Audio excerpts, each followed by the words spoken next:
And welcome, Jay here again with a retro review of the Blue Baby bottle microphone.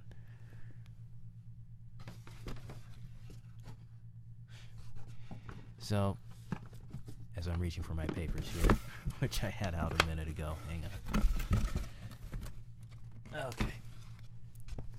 Very good. So, the Blue Baby bottle, which you can see there in front of me with my somewhat distracted gaze,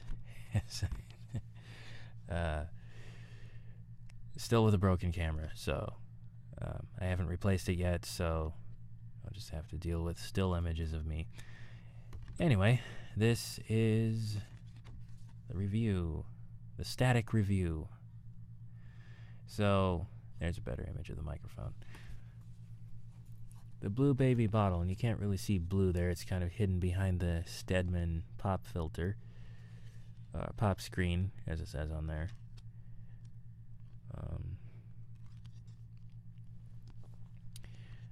But I've had this microphone for 3 years, about as long as I've had the Scarlett. I think I got the Scarlett first, and then this microphone. I got it originally for an album, a CD project, which was going to be collaborative. It was going to be a group effort of myself and some friends at college, but that project fell flat, and I got to keep the microphone, of course, because I purchased it. Here with my 5-year-old logic. Mine, I get to keep. Anyway, no, I don't know any 5-year-olds that talk like that.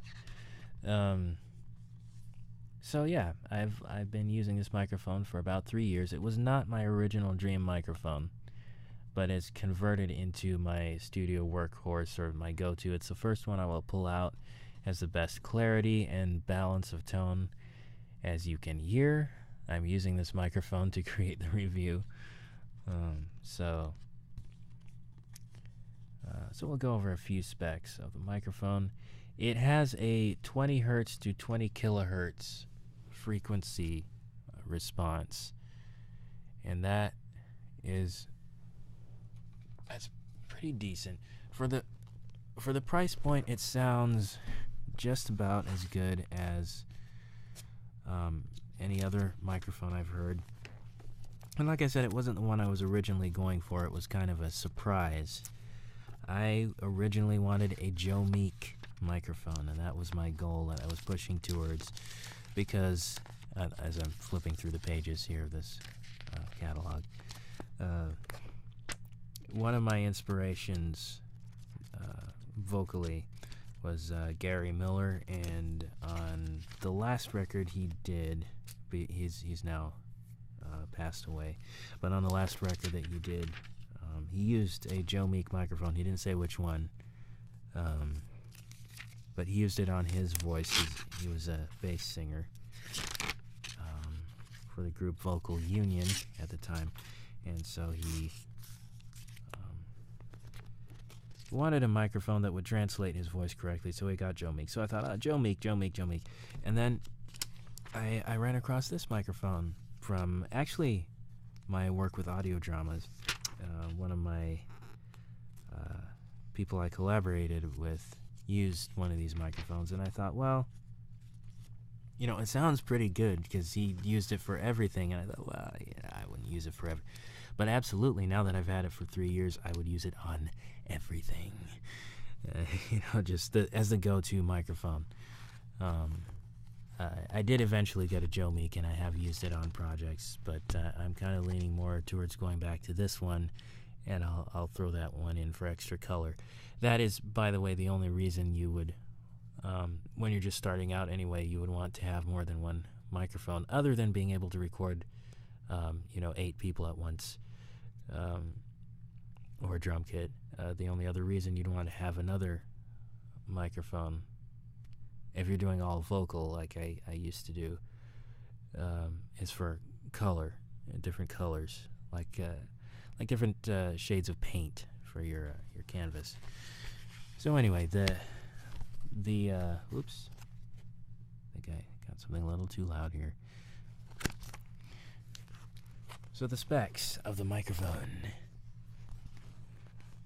a frequency response of 20 hertz to 20 kilohertz. Oh, close the page on myself. And it has a max dB SPL of 133. Max SPL 133 dB. It is a condenser microphone, which means it captures very detailed and precise, very fragile details is what I want to say. Every little thing, like these subtle sounds of my voice and whatnot. And so it has it's a large diaphragm condenser, discrete Class A circuitry, a cardioid pickup pattern. So this is not for set in the middle of the room and pick up everyone. You can pick up some, but it generally rejects sound from the opposite side to the to where the name is written. You can kind of see right there the name blue is kind of tucked away behind that. It picks up sound from here and generally rejects sound from the other side. Let's take a look at the other side. Generally rejects sounds coming in from this angle. You can hear a little bit of bleed, but it's it's not clear like from this side. And which is a good thing if you want to tune out certain things, like your air conditioning unit, which hopefully is not a small box in the window. It should be able to filter some of that, a large amount of that out. Ideally, of course, you want to record in a quiet room, but knowing which is the rejection side can help you with mic placement. And so it goes on to say, it is great for miking everything from vocals to drums to amps, and its unique sound signature has a rich and present mid-range response, a smooth top end, a neutral bottom end for a classic sound. And it's a good option even for difficult to mic saxophones and horns. And it comes with a custom pop filter, a shock mount, and a wooden storage box. Now, when I was taking these pictures, this was not for an unboxing. This was kind of a photo shoot I did around the time when I got the microphone. And so I don't have a picture of the box or the custom filter that came with it. I can tell you the filter that comes with it is, it may work a little bit, but it's a tiny little thing that barely covers the round part that you sing into. And so, and it's also very close. You generally want the pop filter to be a little ways back from your microphone, so that, especially in the case of like this metal pop filter that you see here, which I'm currently using, it has vanes in it that angle the wind, the plosives, away from the diaphragm. But if you're too close, you can still kind of hear them. It'll still go through a little bit. I had a dual phase fabric pop filter. That tends to filter out a lot of frequencies, especially those involved with clarity, the higher frequencies, which when I was using my USB microphone, which I used on last week's video, that was fine, because it puts a lot of highs in there, or it had the tendency to, as the sales engineer at Sweetwater told me when I was getting that filter. And so it was really a balancing act, and it did well for a USB microphone.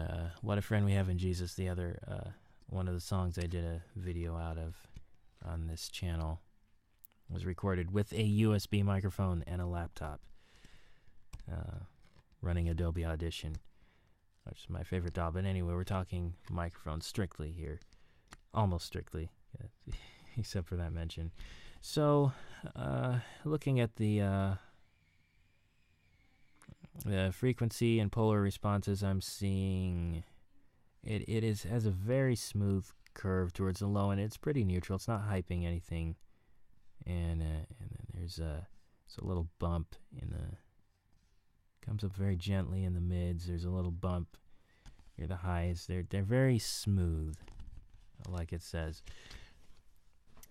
But specs only tell you so much. So what you generally want to do is, after you know the frequencies, listen to the microphone, see if it's what you're looking for your sound. For me, I had heard enough that I thought, it's very clear, and this is something I'll want, for lead vocals. And to my surprise, it actually worked out pretty good for bass vocals as well, just because it's so clear is the thing that keeps coming back. It's not sparkly, not as sparkly as the Blue Spark, which is actually a cheaper microphone. I should probably mention this particular mic, the Baby Bottle, which you see here, runs you about $400. It's $399. And with it, I got this quad cable because I wanted to have the best possible cable to plug it into.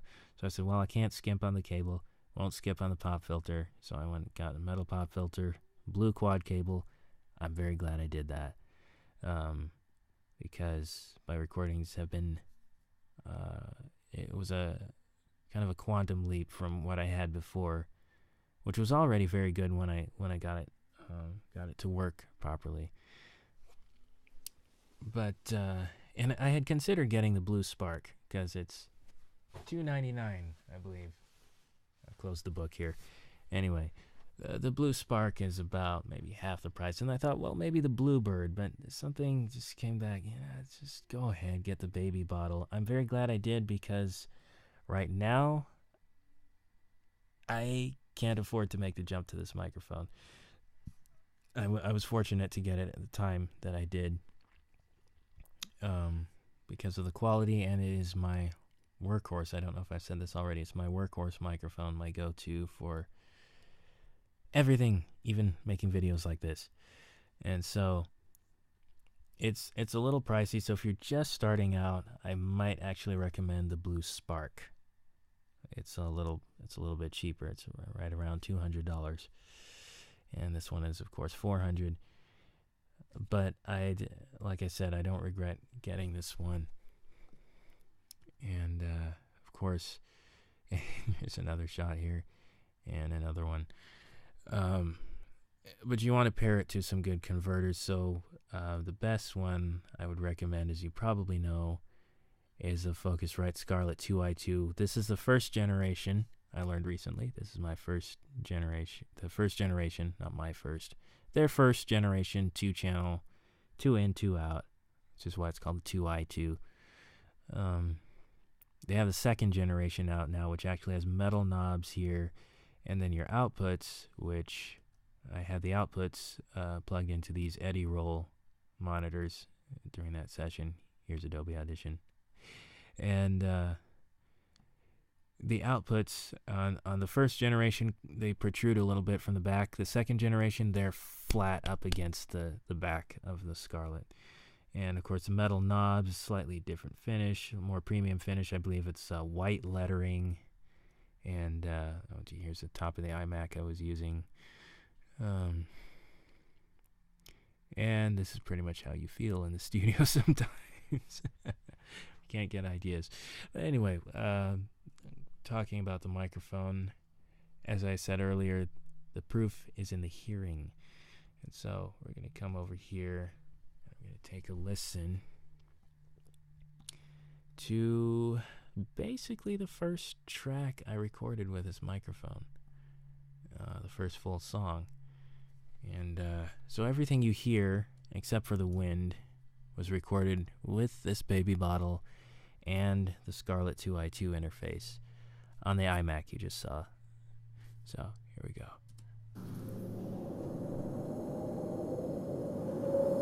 Actually, the wind was not recorded on the iMac.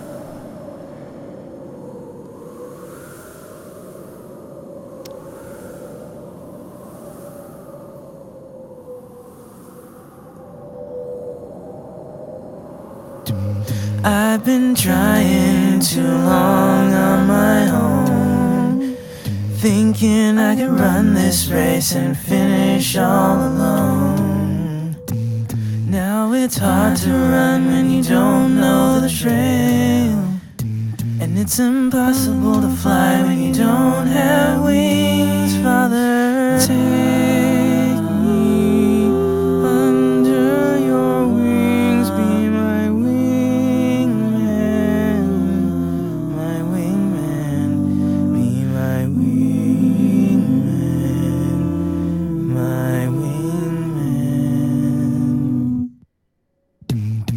So this track is called Wingman, as you might have guessed, and it is released. It's on my, I think it's on my SoundCloud, but it's available on iTunes and Google Play. If you just search Wingman and my name, as you can see in the channel. So this was done, like I said, in that you saw pictures of the night of that session, and it's actually night and morning because I went over to around 4 a.m., which I don't recommend. Get your sleep; you'll sing much better. But that is where I recorded this, and then later I had the idea to bring in some wind, which you heard there, and I thought, well, I used some sound effects originally, and the thing about stock sound effects, depending on where you get them, I got mine at that time from Free Sound, and they were good, but you you did not have the license to sell the production with those sounds in it. You could do a Creative Commons, and I'm not releasing my song as Creative Commons. So I went ahead and did the wind myself. Just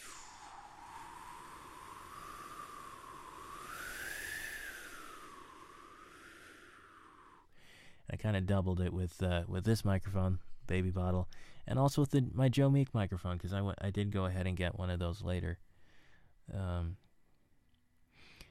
and I think it worked out. I don't think that people think about it as not being wind unless I tell them. So let's take a listen to how it treats the different vocals here. Starting with the bass. This is the way I recorded it, by the way. Starting with the bass.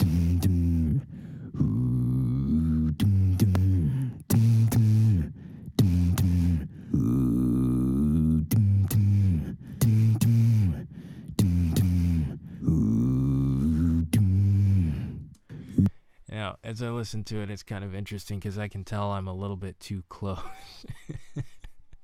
I had the filter too close to the microphone, so when I'm doing the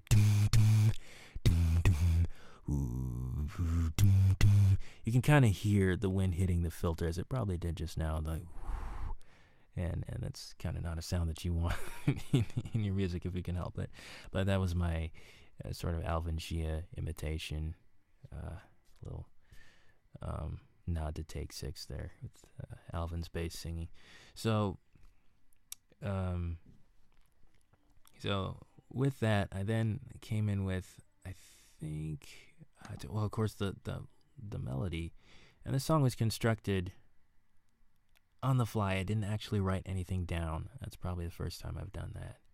I just listened and recorded with it. So let's hear as we bring in the lead. I've been trying too long on my own, thinking I could run this race and finish all alone. Now it's hard to run when you don't know the trail, and it's impossible to fly when you don't have wings. Father, take me under your wings. And so I kind of built up the song from there. I think I added a second tenor part. So now this is all flat with no effects on it. Well, the effects is lit up here. It's a little pitch correction, which I'm not actually using at the moment. It's just when I started this remix session, as you can see here, I had the idea that maybe my pitch was off a bit and I needed to correct it, but I think it was pretty much on.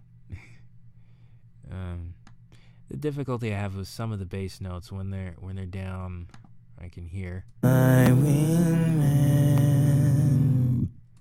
It just it's not specifically solo it.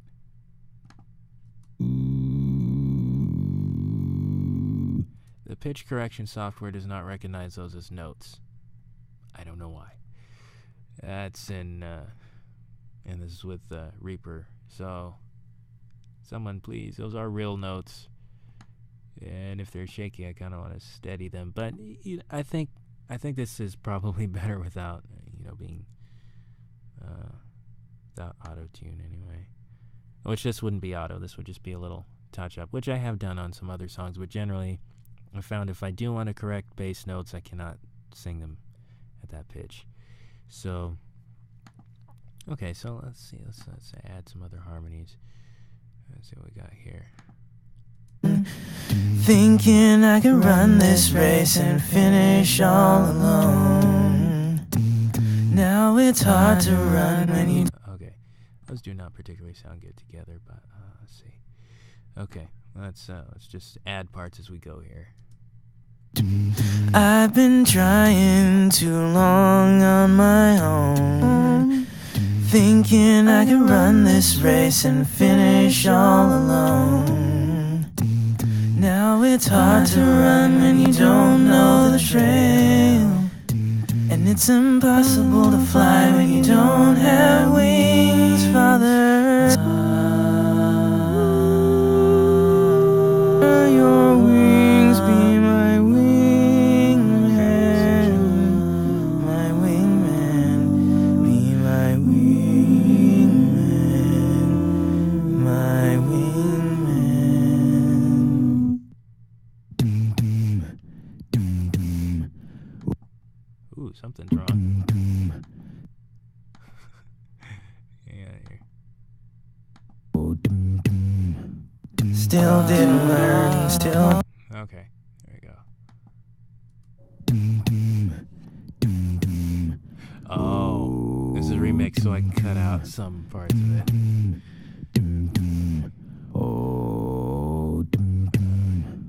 Still didn't learn, still trying on my own. I know I should have grown. When I fall, get up, he says, come to me. So I retrace, restart on my knees from the heart. Take me under your wings, be my wingman, my wingman, be my wingman, my wingman. So Anyway, I won't play the whole thing here, but basically, this here was the only musically the only part that I recorded later after that for original session. Everything else was from the original session, and as I'm listening to it again, I'm just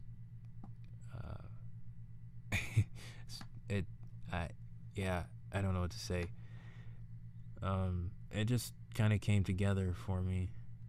I won't say it's my best song, but the way it came together was really fast, and I didn't have to struggle over it like I do for some of my other ones, which I've been writing that aren't finished yet. I think at this point I just didn't care. I wanted to write about something I was going through at the time, so I think, though, looking at this for the remix, you can see right here these are in stereo, and so I think before I go on, I'm probably going to convert these to mono, and just to, because ideally when you're it was originally in mono until I did the stems to put into this remix session. So like I said, it was originally done in Adobe Audition, and so I did stems, brought them in here to Reaper, and generally you want your vocals in mono, like this one here, because it's better somehow. It keeps you from missing anything on the sides, I think. Once I remember the full reason, I'll say it, but it's definitely improved my production to have vocals in mono and then the final mix in stereo. With the exception of something like The Wind, I think I'll leave that in stereo. And so that is the song recorded with a baby bottle and the Scarlett 2i2 in a dark room. No, there's a little bit of light. Let me see if I can let's find something a little more recent here. Yeah. Let's see. Don't do that.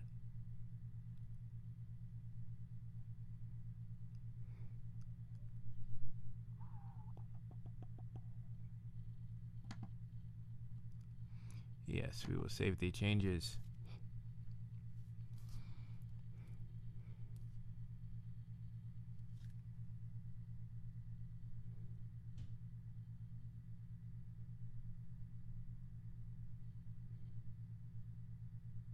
This may or may not work. It's been known to crash when I try to load this project.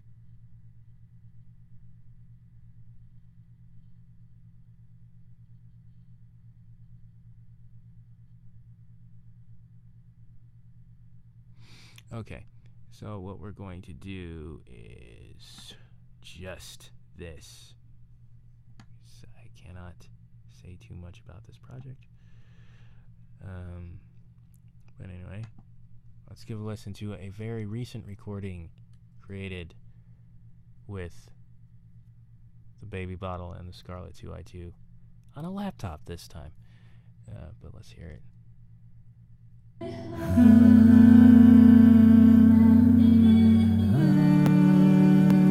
Wow. I forgot something. You can actually hear the lead vocal, which is kind of a secret right now. So, because of the way I recorded, it was very, very organic, I'd say, because I normally track with headphones on, and I didn't this time. I just had the microphone on the side. So, I don't think I can use that one, but I can pull up, see, there we go. Let's pull this one up.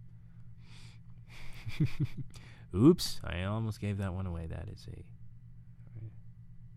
surprise project, not a secret. Anyway, here we go.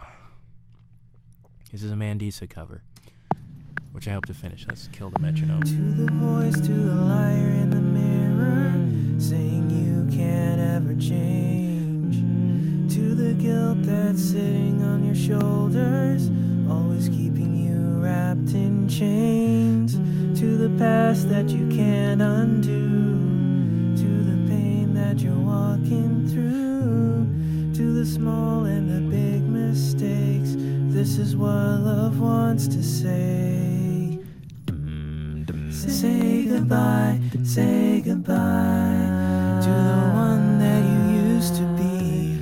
Say goodbye, say goodbye. Every day is a brand new mercy. Hello, hello, this is where it starts now. Hello, hello, everything can turn around in a moment. Here's your moment, you can say goodbye.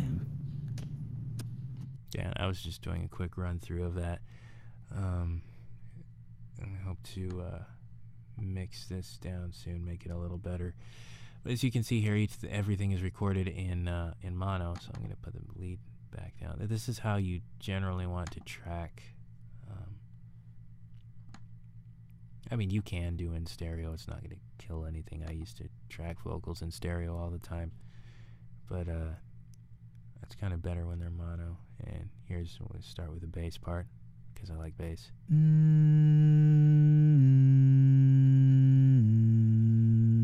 Let's add some tenor.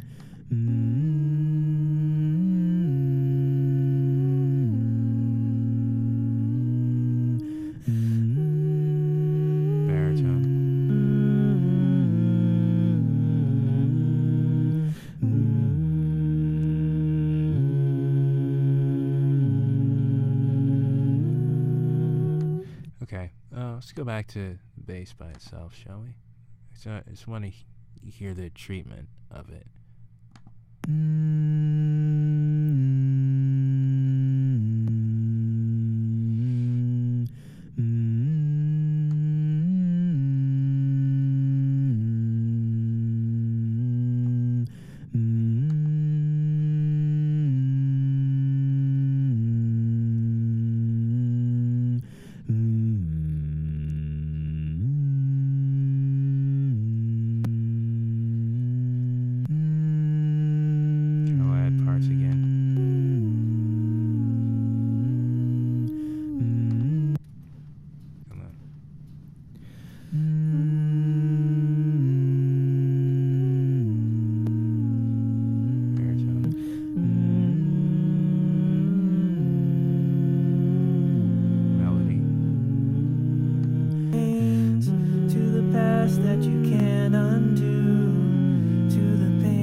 the small and the big mistakes.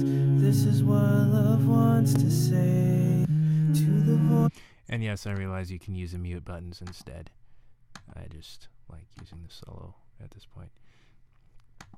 So anyway, that is another work in progress, but you can see how the microphone is very versatile for all the parts. I will continue to use it, so you'll continue to hear more examples of how that microphone captures every part, you know, has its own. You can hear all the details. Like the car in the background and the clock ticking.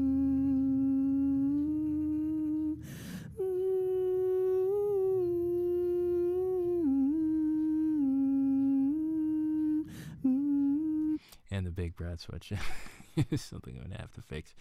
But let's try a lower part, shall we?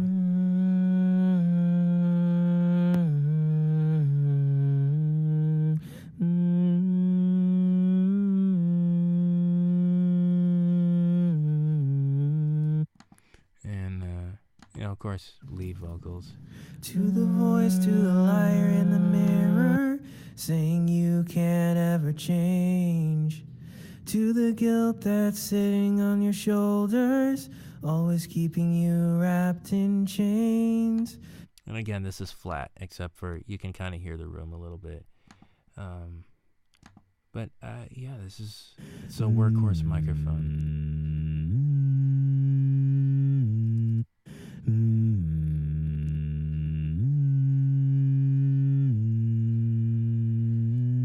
Can you tell that's my favorite part?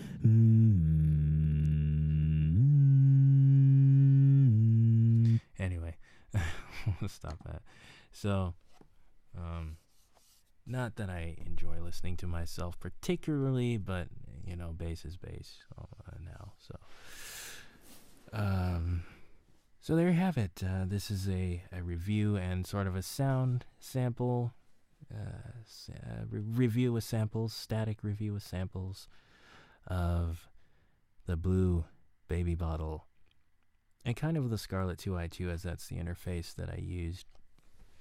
But interface can only translate what you send to it, and you put a good microphone in front of it, you'll get good sound. And if you have a good singer, which, you know, I'm you know, kind of somewhere in the middle, you can get good recordings if you have an okay singer, or probably even better if you have a really great singer singing into microphones. And the Blue Bottle is excellent on vocals.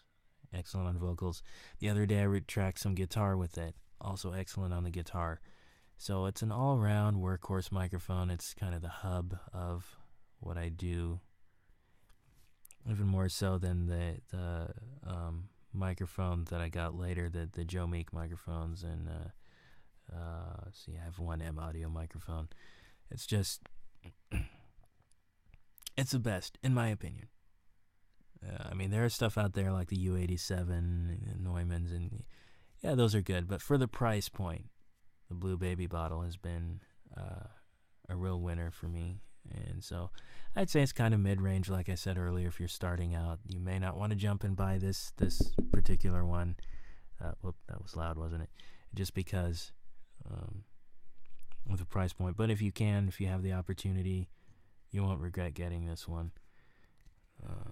So there you have it. Thank you for watching, and we'll see you next time.